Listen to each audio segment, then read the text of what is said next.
Hello, dear friends, and welcome to our weekly program on Facebook Live and, of course, YouTube Live.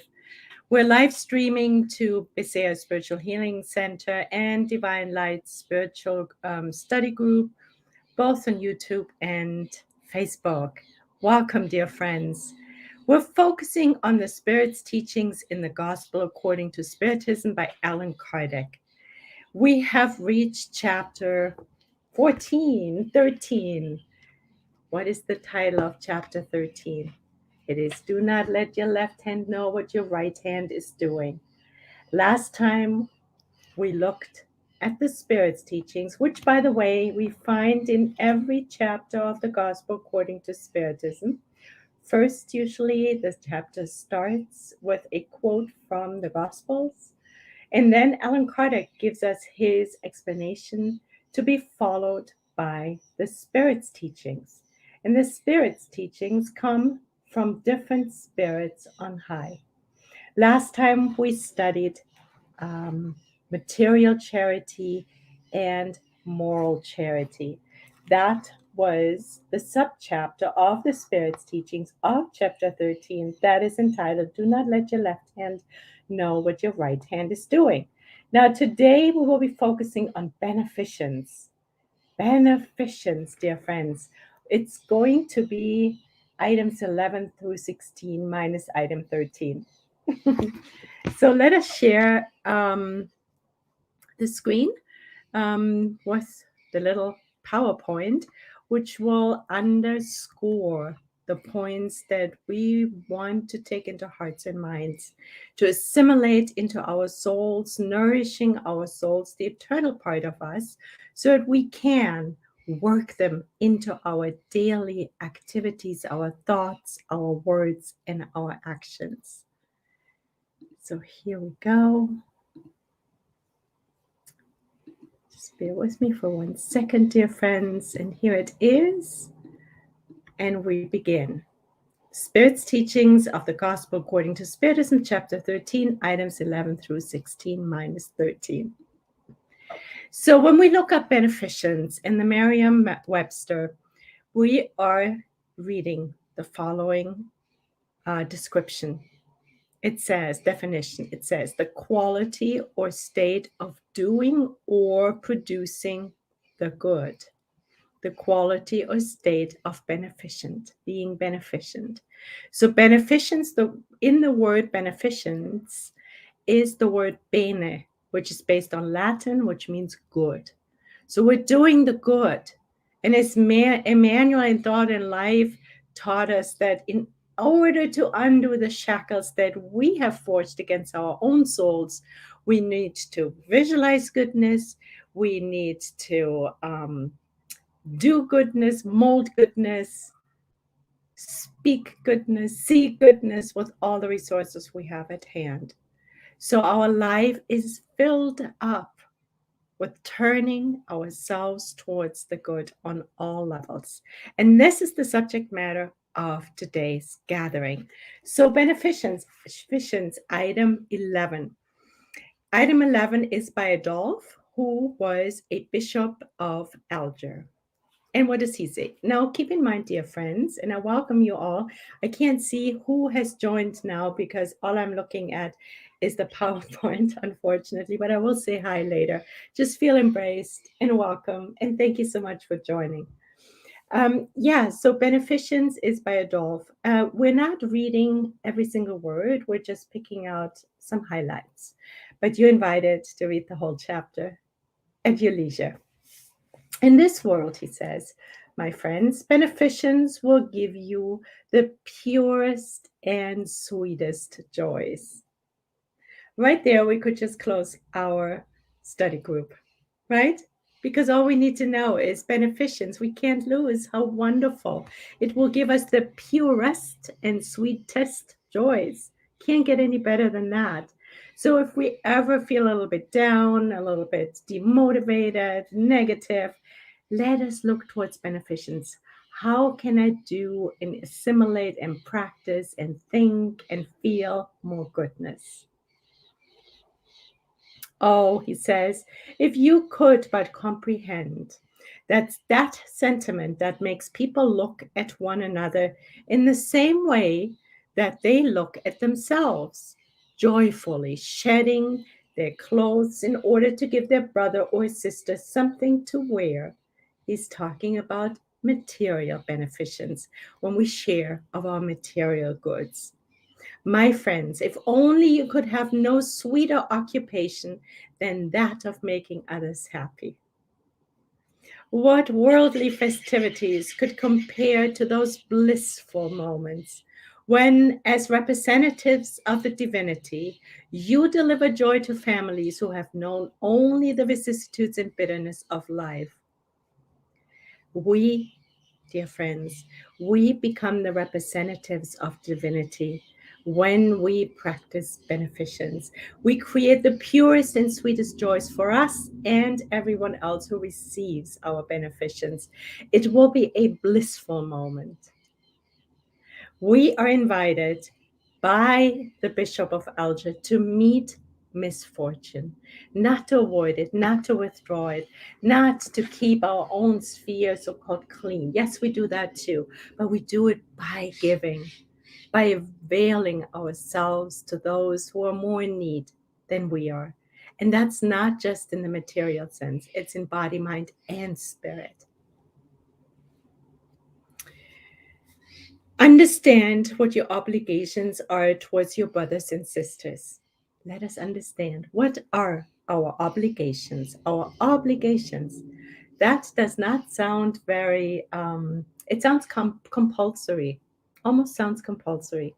What are our obligations towards our brothers and sisters? Go. Go to meet misfortune. Go especially to help hidden miseries, for they are the most heartbreaking. Go, my dear ones, and remember these words of the Savior. Wherever you clothe one of these little ones, remember that you are doing it to me. So we're not looking for recompense, dear friends, because we're doing it for Jesus. We become the servants. What does he say here? You become the representatives of the divinity. We become the representatives of the divinity. We do it for Jesus. And we don't need a thank you. We don't need appreciation. We do it because we want to do it, because we want to practice beneficence and turn our whole entire being more and more towards goodness. It couldn't be clearer, friends, right? It's so wonderful to have clarity. Understand. Okay, so we said that. Charity, he says, oh, sublime word that summarizes all virtues. It is you who must lead the peoples of the world to happiness. Yes, it is wonderful. It is in charity that you must seek the peace of the heart, the contentment of the soul, and the remedy for the afflictions of life. Oh, whenever you are at the point of accusing God, cast an eye beneath you. Behold, how many miseries need relief. How many poor children have no families. How many old people do not have one friendly hand to help them. Do not complain. Do not complain, dear friends. On the contrary, thank God and lavish handfuls of your sympathy, your love, and your money on all those who, bereft of the things of the world, languish in suffering and loneliness. Then you shall reap in this world the sweetest joys, and later, only God knows. Friends, our hearts are beaming of joy to have this lovely encouragement and clarity. To receive the purest joy, we give beneficence. Those will create blissful moments. It's a win-win. We are invited to meet misfortune. And the charity that we give summarizes all virtues. Charity does per se summarize all virtues. It's the virtue of all virtues. It will give us peace of heart, contentment of the soul, and will remedy the afflictions of life. Friends, This was Adolphe. Let us move on to item 12. Now it is St. Vincent de Paul who helps us understand beneficence. Be good and charitable. That is the key to heaven you hold in your hands. Again, let us be good. And it's the key to heaven that we are holding in our hands. All we need to do is use it. It's so easy and yet so difficult, right, friends? But we repeatedly get reminders and encouragement, and we like that. All the bliss of eternity is contained in this maxim. And what is this maxim? We can guess, can't we? What is the maxim that contains all bliss of eternity? Love one another. Yes, friends, love one another. That's it. Then he says, let's see. He says, examples are not lacking. What you lack is goodwill, which is very rare. Benevolence is goodwill, right? Bene, there is the word bene again in it. Beneficence, benevolence. It's all about goodness. And goodness is alignment with God's will. Did Christ not tell you everything regarding the virtues of charity and love? Why do you put aside his divine teachings? Why do we? Why do we put Jesus' divine teachings aside and instead we focus on everything that's not beneficence and charity? Because we're still very selfish and prideful, right, friends? All of us are.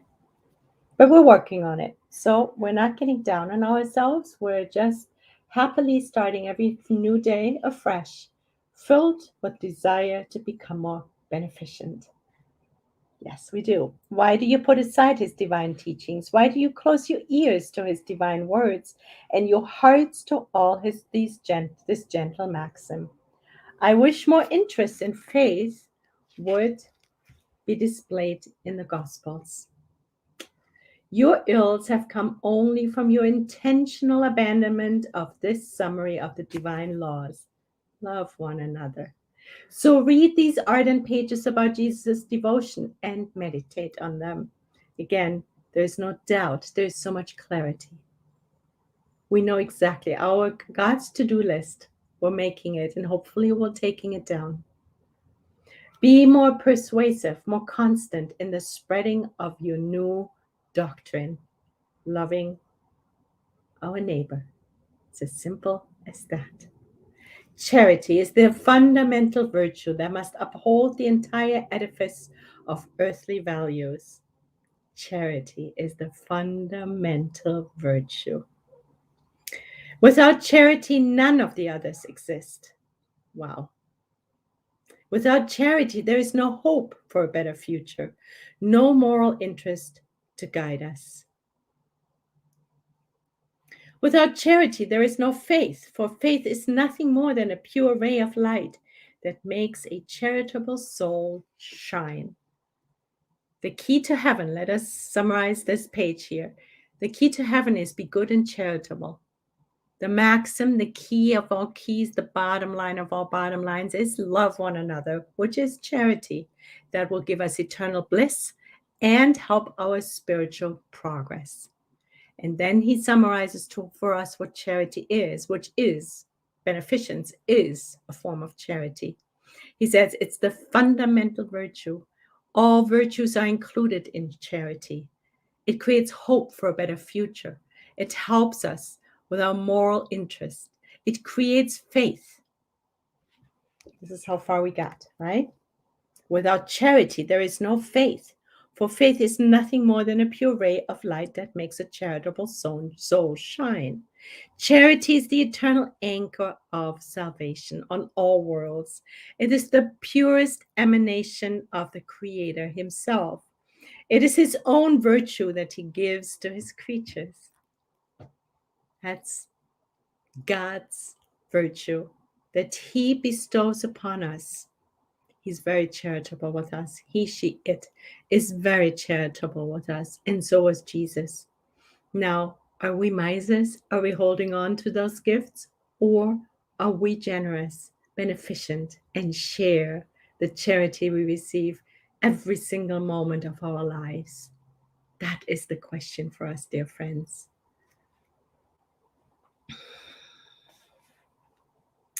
O righteous men and women of good and strong will, come together as one in order to broadly continue the work of spreading charity. Let us unite. We can practice charity on our own, but there is power. There is a lot of power in uniting our fronts or uniting fronts and practicing charity together, finding a good cause. We're forming groups and then we spread charity. If we know how to knit, why don't we form a group and we knit? Or if we know how to sing, maybe we want to get together and sing in different shelters. Even if we can't enter, we can go outside at the windows, and the list goes on. And of course, prayer is always a beautiful form of charity and beneficence. There is no spiritual joy that will not be provided to you, starting in your present life. What a promise. Remain united, love one another according to Christ's precepts. Amen. That's what St. Vincent de Paul says. What did he say? Remain united. United we rise, divided we fall. And the powers to be like us to be divided. So let us be vigilant. Let us not fall into the trap of continuously being invited to be divided. Here, God speaks through St. Vincent de Paul, reminding us to unite. Remain united, and love one another according to Christ's precepts. Charity. It's the Creator's virtue given to his creatures. And who are God's creatures? Us. We are God's creatures. So that was St. Vincent de Paul.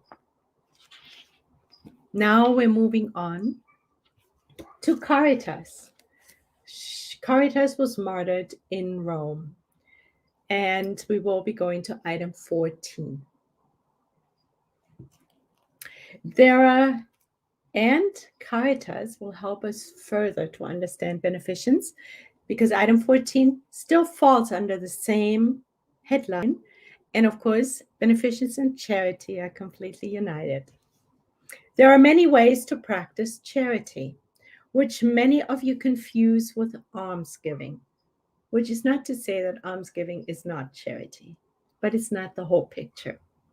There is a big difference, however. Almsgiving, my friends, is useful sometimes because it brings relief to the poor. But it is nearly always humiliating, both for the one who gives and the one who receives. And yet, there is a way of discreetly giving alms that would not humiliate our brothers and sisters, and that is what we're invited to do.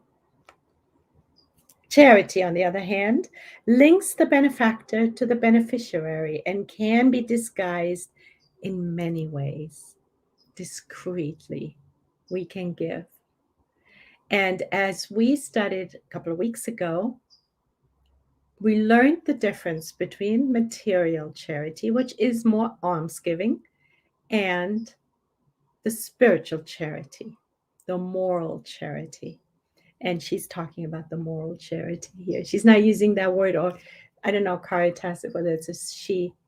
Caritas speaks of moral charity, but doesn't use that word. Oh, one can be charitable even towards one's family and friends by being indulgent towards them, forgiving their weaknesses and taking care not to wound their self-esteem. Dear friends, we're reminded of the definition of charity in the Spirit's book. FBI, forgiveness, benevolence, indulgence. And here she mentions two of them: indulgence towards our family members and friends, and forgiving the weaknesses of our brothers and sisters. Spiritists can practice charity in the way you act towards those who do not think as you do. And that is very important in today's environment. We have so many brothers and sisters who do not think like we do. But that does not mean that we cannot practice charity. Yes, we can practice charity. We can still see what unites us. There's a lot more that unites us than not. But often we myopically hone into the one or two differences. So let us be charitable and let us stay united. Spiritists can practice charity in the way you act towards those who do not think as you do. This is very important for us, dear friends. We can practice charity by being charitable, by being respectful to those who do not think like we do, not imposing our opinions, even if they reflect political groups, on our brothers and sisters.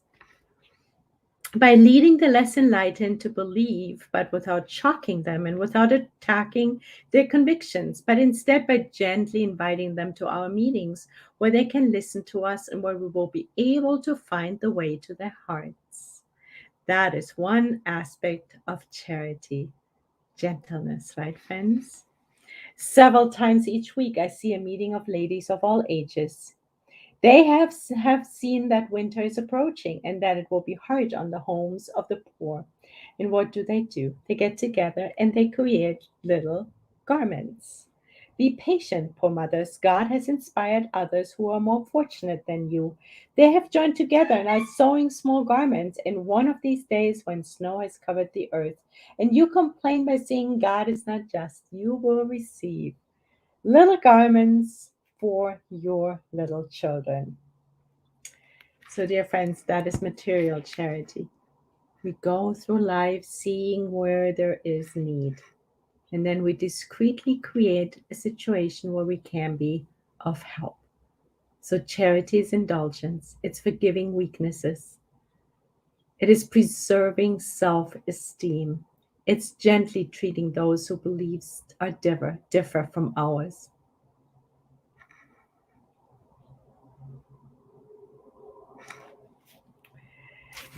All right, let's continue. The men who take part in this group also provide their support in the form of readings that are so pleasing to all.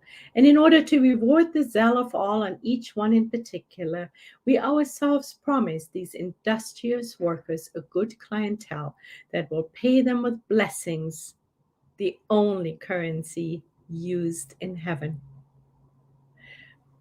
We further assure them without fearing to do so that this currency will not be lacking for them. So what is Caritas telling us?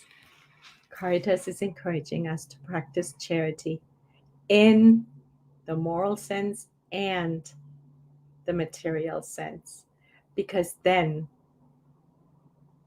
we will experience that blessings are the only currency used in heaven.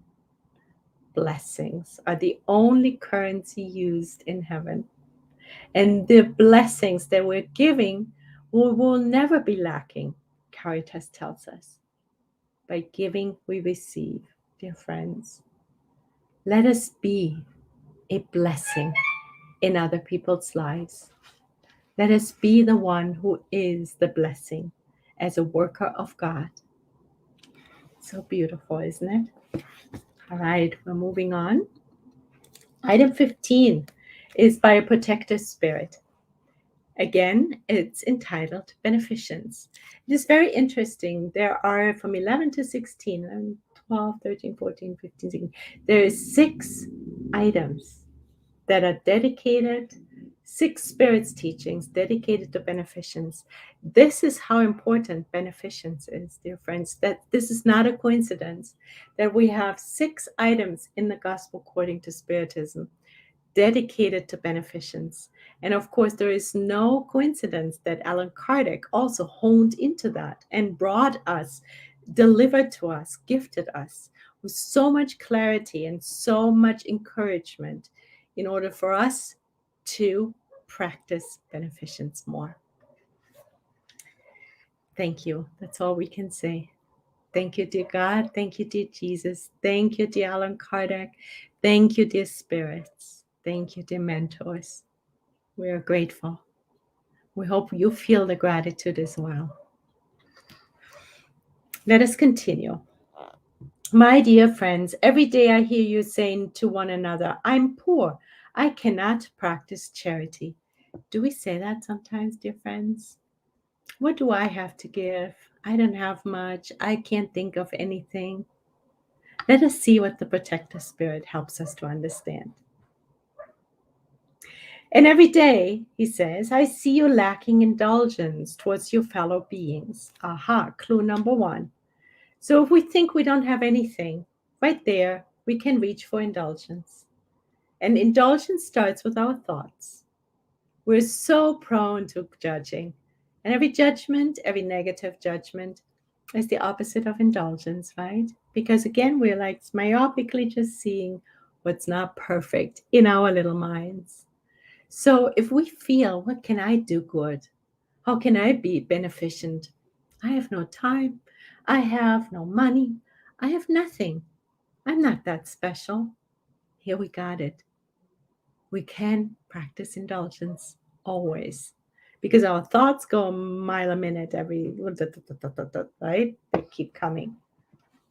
Wonderful.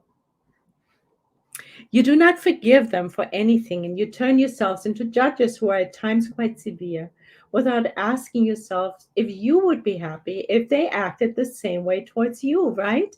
We don't want to be judged. We want people to be indulgent with us.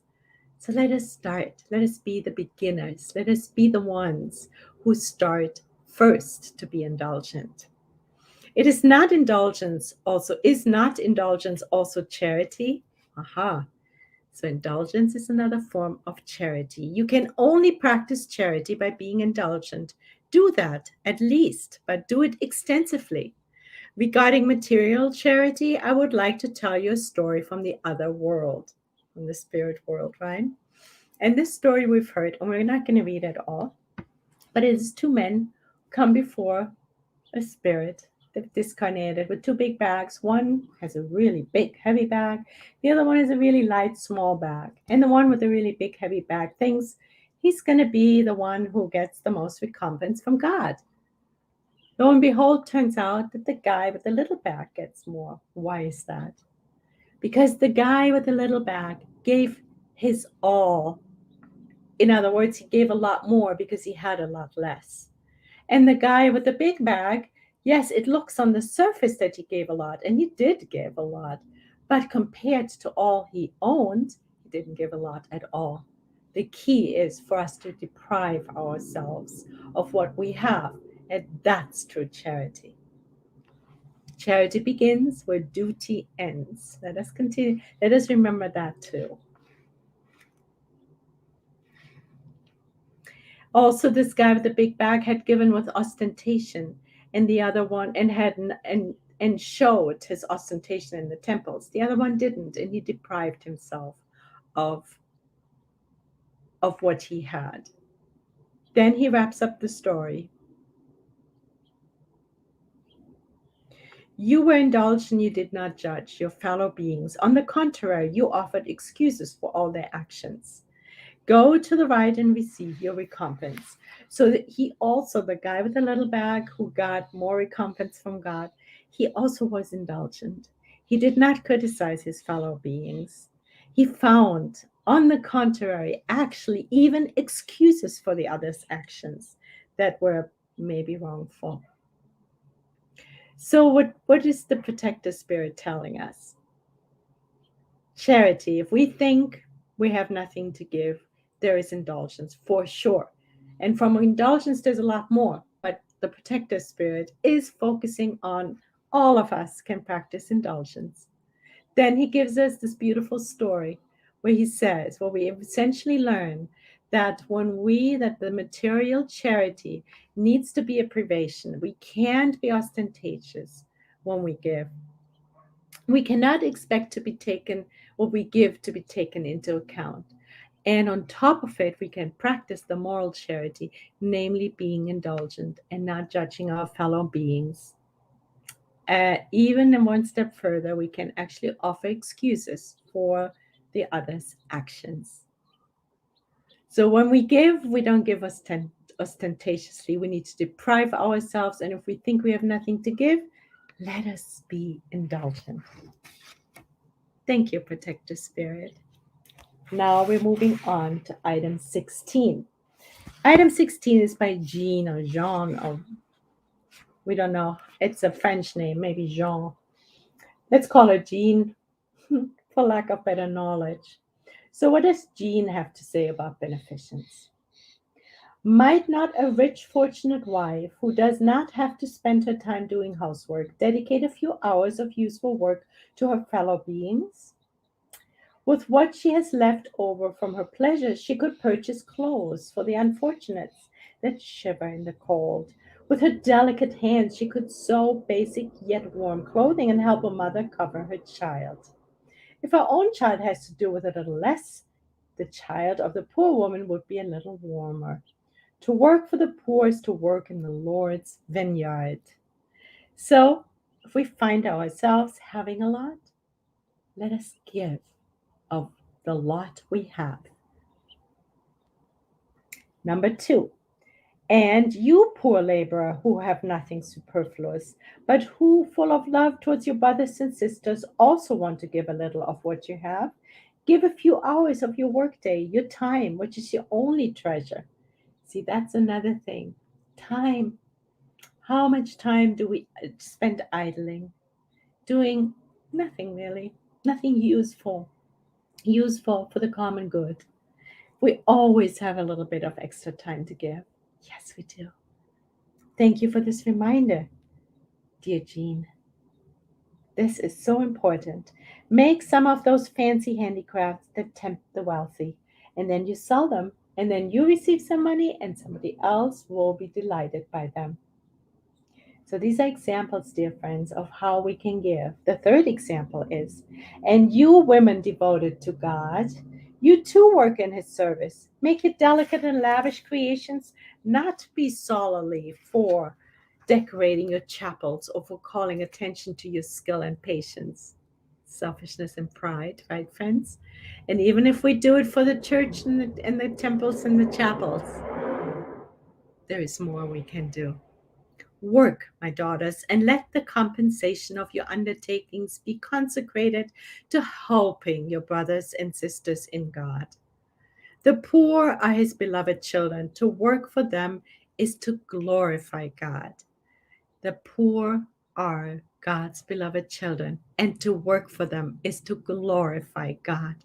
We're working for God, we're working for Jesus. Friends, beautiful. Be unto them the providence that says, God gives nourishment to the birds of the sky.